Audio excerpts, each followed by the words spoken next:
అగ్ని ద్వారా న్యాయం జరిగిస్తున్నాడు. నీ హృదయం అంతఃపురంలోంచి ఏముండాలి?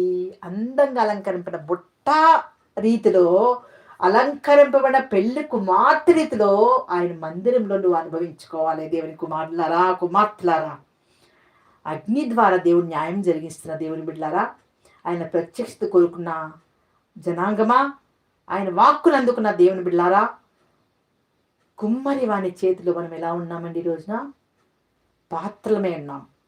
కుమ్మరి ఇంట్లో గట్టికుండా, మంచికుండా, చెడ్డకుండా అని కొట్టి మరి తెచ్చుకుంటాం. ఒకవేళ టప టప టప సౌండ్ వస్తే ఏం చేస్తాము? ఆ కుండ అక్కడే పడేస్తాం. గట్టి కుండ మాత్రమే ఎంచుకుని వస్తాం.